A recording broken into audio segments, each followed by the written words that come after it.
Hai shalom jemaat yang dikasihi dalam Kristus Yesus, Bapak Ibu dan saudara-saudari. Kita senantiasa bersyukur untuk segala kasih dan pemeliharaan Tuhan dalam hidup kita. Kali ini saya mengajak kita untuk membaca dan merenungkan firman Tuhan dengan tema persekutuan. Dan terlebih dahulu mari kita berdoa. Tuhan Yesus, Engkaulah Tuhan dan Juru Selamat kami yang hidup. Engkaulah pemelihara dan pemilik hidup ini. Kami sungguh bersyukur untuk itu.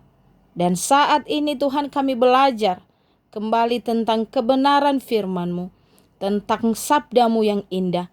Kami bersyukur dan kami memohon, biarlah Roh Kudus yang memimpin kami, sehingga apa yang Engkau kehendaki untuk kami pahami dan lakukan dalam kehidupan ini, Tuhan Yesus, oleh pertolongan Roh Kudus, menolong kami.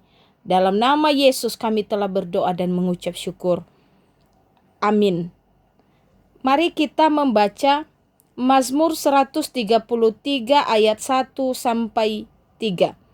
Mazmur 133 ayat 1 sampai 3, beginilah firman Tuhan. Nyanyian ziarah Daud. Sungguh alangkah baiknya dan indahnya apabila saudara-saudara diam bersama dengan rukun. Seperti minyak yang baik di atas kepala meleleh ke janggut, yang meleleh ke janggut Harun dan ke leher jubahnya. Seperti embun gunung Hermon yang turun ke atas gunung-gunung Sion. Sebab kesanalah Tuhan memerintahkan berkat kehidupan untuk selama-lamanya. Sedemikian jauh pembacaan firman Tuhan. Sekali lagi saya mau menyapa Bapak Ibu, saudara-saudari yang dikasihi dalam Kristus Yesus. Shalom. Ada sukacita? Saya percaya kita tetap dalam sukacita Tuhan. Keadaan di zaman ini memang sering sekali cenderung membuat orang bersifat individual, mementingkan diri sendiri, dan sulit bekerja sama, apalagi untuk peduli dengan sesama atau orang lain. Dan tidak terkecuali termasuk anak-anak Tuhan, termasuk orang percaya, termasuk saya, Bapak, Ibu, dan saudara-saudari, bisa terjebak dalam belenggu yang namanya individual atau belenggu keegoisan, yang dampaknya, akibatnya adalah ketidakharmonisan yang bisa memicu permusuhan.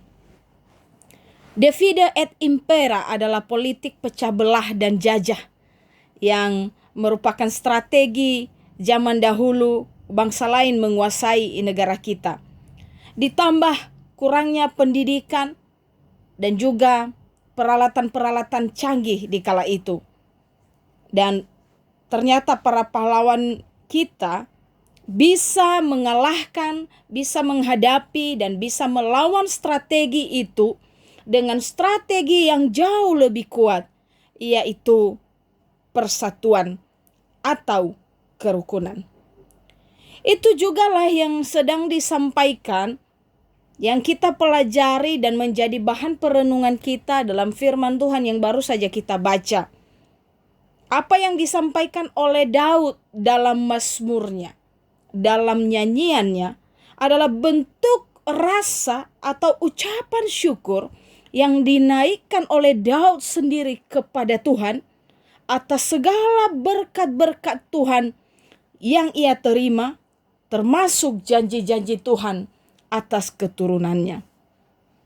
Sehingga dari apa yang kita baca dan renungkan hari ini dari Mazmur 133 di 3 ayat ini, ada niat, ada keinginan dari seorang Daud untuk membangun kembali rumah Tuhan, bait Allah yang telah hancur ketika Israel dibuang ke Babel. Dan Daud sadar benar bahwa niat hatinya, keinginannya itu mustahil terjadi kalau hanya atas keinginannya sendiri, atas kekuatannya sendiri, tanpa kerukunan, termasuk bersama umat Israel yang ia pimpin. Kenapa? Ada beberapa hal yang perlu kita lihat untuk memahami apa yang dirasakan oleh seorang Daud berbicara tentang kerukunan untuk mencapai keberhasilan membangun kembali rumah Allah, membangun kembali bait Allah. Yang pertama kita lihat dan baca di ayat 1. Sungguh alangkah baiknya dan indahnya apabila saudara-saudara diam bersama dengan rukun. Apa yang dimaksudkan oleh Daud di sini? Bahwa kerukunan itu baik dan indah. Mazmur ini ditulis oleh seorang Raja Daud dalam konteks, dalam keadaan, dalam kondisi di mana bangsa Israel sedang berziarah. Dan dia menginginkan kerukunan kekeluargaan dari umat Allah ini. Nah, ada kata di situ, sungguh alangkah baiknya. Baik yang dimaksudkan oleh Daud di sini yaitu menerangkan tentang kualitas kerohanian dan kesaksian hidup yang dirasakan dari persaudaraan yang rukun, di mana masing-masing anggota keluarga kerajaan Allah ini, di mana masing-masing orang yang merupakan satu bangsa pilihan Allah ini dapat menikmati kebaikan-kebaikan dari kerukunan bagi dirinya sendiri dan membagikannya kepada saudara-saudaranya yang lain. Menjadi berkat dan bukan batu sandungan. Sedangkan di kata atau kalimat berikutnya ada kata dan indahnya. Kata indah di situ yang disampaikan oleh Daud sungguh menunjukkan nilai keindahan. Sungguh menunjukkan yang namanya estetika dari persaudaraan yang rukun. Di mana setiap orang yang terlibat, di mana setiap orang yang mengambil bagian terciptanya persaudaraan yang rukun akan mengalami keindahan, dan orang luar juga dapat merasakan atau dapat diberkati melihat keindahan persaudaraan mereka tersebut.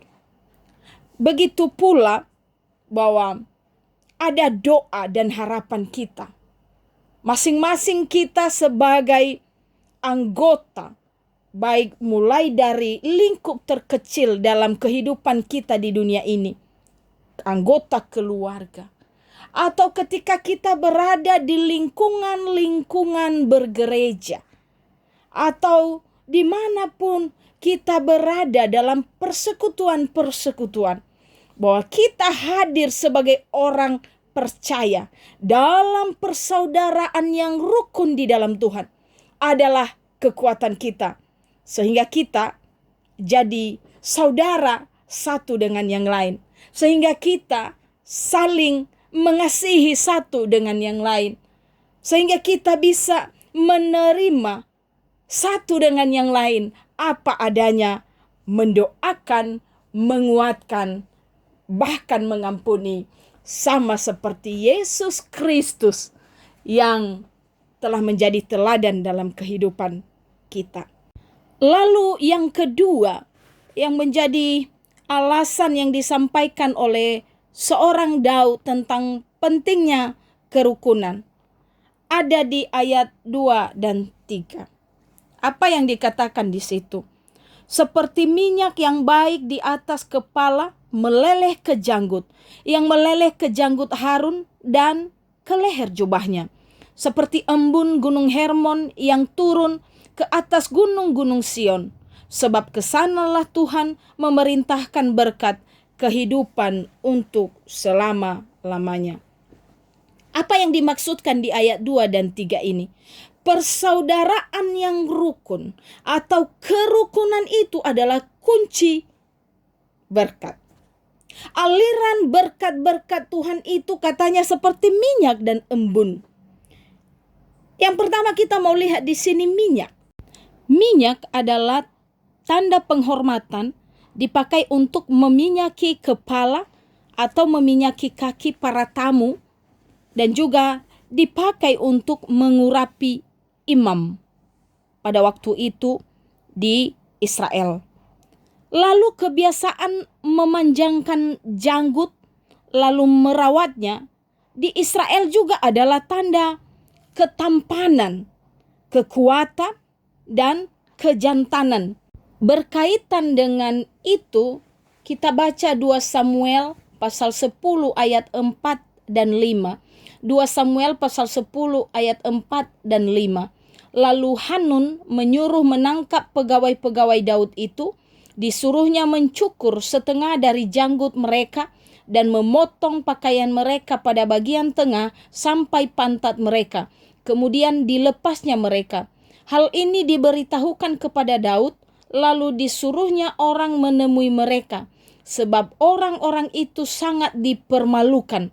Raja berkata, tinggallah di Yeriko sampai janggutmu itu tumbuh, kemudian datanglah kembali.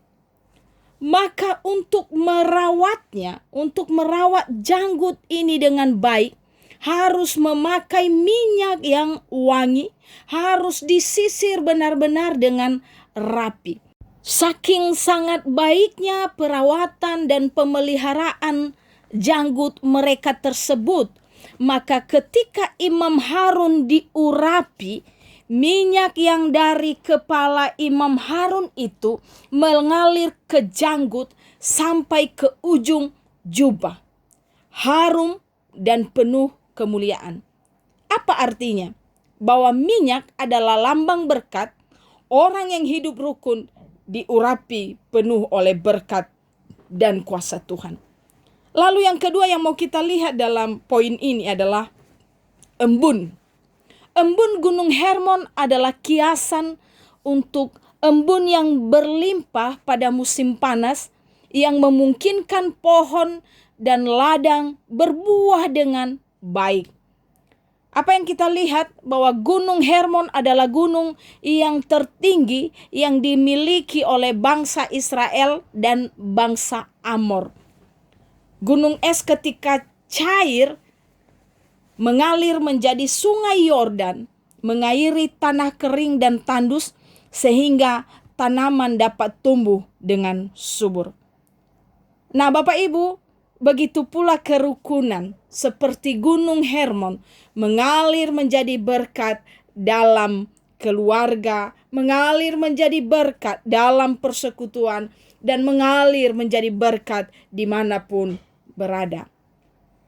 Dan yang ketiga yang mau kita pahami mengenai poin kedua ini tentang persaudaraan yang rukun atau kerukunan adalah kunci berkat, yaitu Yesus. Yesus adalah teladan kerukunan itu sendiri. Yesus adalah teladan tentang kerendahan hati. Dan Yesus adalah teladan penyangkalan diri. Kematiannya di kayu salib sudah membuktikan hal tersebut. Penting juga untuk kita pahami dan kita ingat benar-benar apa itu racun dari sebuah kerukunan. Racun dari sebuah kerukunan adalah adanya sifat egois, adanya sifat kesombongan, adanya sifat tamak, keras kepala, emosi, dan lain sebagainya. Maka sangat penting bagi kita sebagai orang percaya, sebagai anak-anak Tuhan yang sedang membaca dan merenungkan firman Tuhan hari ini, sangat perlu untuk kita terus belajar secara terus-menerus menciptakan persaudaraan yang rukun dengan cara terus memelihara sikap yang mampu menghargai orang lain, yang mampu menerima orang lain apa adanya, menerima berbagai pendapat atau saran dari orang lain. Jauhkan berbagai sifat-sifat duniawi termasuk yang kita baru dengarkan di atas. Jauhkan sifat duniawi azas manfaat, bergaul dengan orang untuk memanfaatkan orang tersebut. Apalagi berpolitik kotor termasuk di dalam gereja, itu jangan pernah sekali-kali kita lakukan. Baik itu para pemimpin maupun yang dipimpin perlu mencoba memulai membangun kerukunan ini. Jumlah bukanlah penentu, tapi kualitas dari kerukunan adalah buah dari iman yang membuat kita mampu untuk berkembang. Mari kita mencoba memahami apa yang dikatakan oleh Rick Warren dalam tulisannya. Jujur, rendah hati, saling menghormati, saling menjaga rahasia, dan keteraturan alokasi waktu bersama membangun relasi. Itu sangat penting. Dan biarlah Bapak Ibu, firman Tuhan ini menjadi berkat bagi kita. Kita belajar apa yang disampaikan di dalam Efesus pasal 2 ayat 19 oleh Paulus. Demikianlah kamu bukan lagi orang asing dan pendatang, melainkan kawan sewarga dari orang-orang kudus dan anggota keluarga Allah. Sehingga mampu untuk hidup di dunia ini bersama dengan orang lain, mencipta harmoni di dalam persekutuan dan kerukunan yang indah di dalam Tuhan. Mari kita berdoa. Terima kasih Tuhan Yesus untuk kesempatan yang Engkau berikan bagi kami dalam pembacaan dan perenungan firman Tuhan kali ini. Tuhan Yesus, kami tahu Tuhan, kami tidak bisa memahami dan melakukannya dengan kekuatan sendiri. Oleh sebab itu, kami memohon pertolongan-Mu, kemampuan yang dari Engkau, sehingga kami bisa mengerti, memahami, dan melakukannya di dalam kehidupan kami.